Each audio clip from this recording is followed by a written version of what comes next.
Now, should you wait to buy a home in the state of Florida?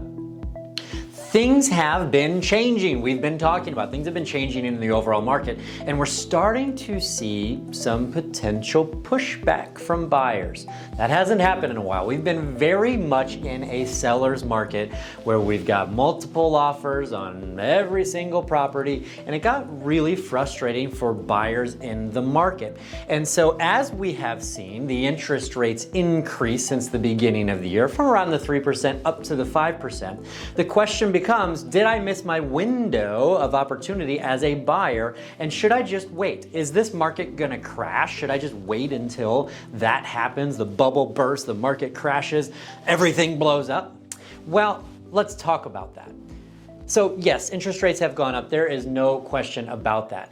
I believe, and if I look into this wonderful crystal ball, which I don't have, it's hard to tell what the future is going to bring, but what I can tell you is that the forecasts are that the interest rates are going to continue to rise throughout the course of this year. And so if, housing is it's a necessity. That is a basic need that we all need. So if you are needing to purchase a property, it looks like it might be a better idea if you are getting a loan to lock that in sooner rather than later. Because as interest rates go up even higher, that can be a problem. Now, we know that in order for inflation to slow down, our interest rates must get above what the rate of inflation is. And so if the inflation rate is around 8%, that means that the interest rates would need to go above 8% in order to curb that inflation.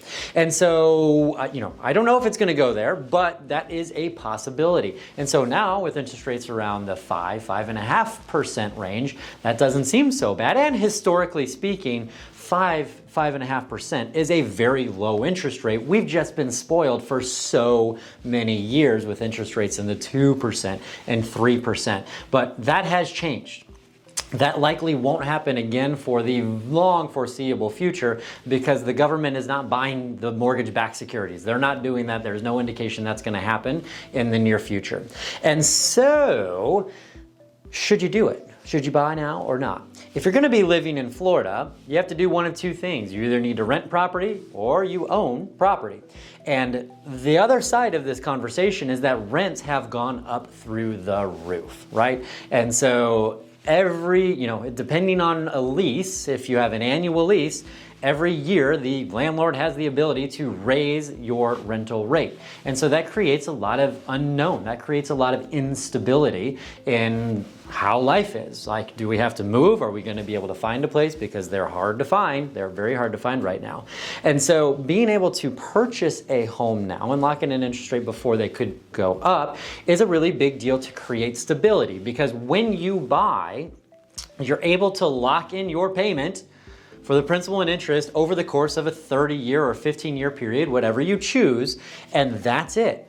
Plus, you can put nail holes in the wall, you can paint whenever you want to paint. You don't have the rules that you would have as being a renter. So there's a lot that goes into that. The psychological part of knowing that you have stability in your own home, granted, assuming that we can afford that payment, that's a really big deal and something that people should be aware of. Now, what if prices do go down in the future? Does that mean that you should have waited? Well, if prices go down in the future, but interest rates go up, you may be paying more money per month to own that particular property. The other thing that I will say is that if real estate prices go down, and all markets are cyclical, right? We know historically that the appreciation in property goes up. Like, that's what it historically does. But if it does go down, that only causes a problem if you need to sell at that time. And so what is your strategy? That's what I would ask you. Is your strategy that, hey, I just need something for 1 year, or I need something for 2 years, or hey, we need this for ourselves or the family, and we want to be able to lock in and create stability for us for the foreseeable future?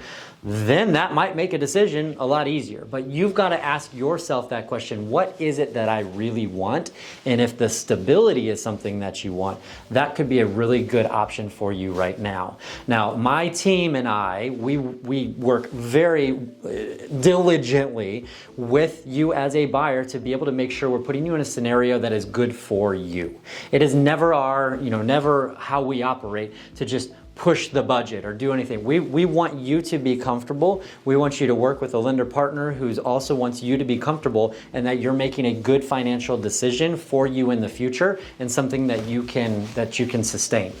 So can you do me a favor? Would you like the video and subscribe? That really helps the YouTube algorithm show this video to more people. And again, if you are looking to buy in the state of Florida, please reach out. We're happy to help and we can answer any of those real estate related questions.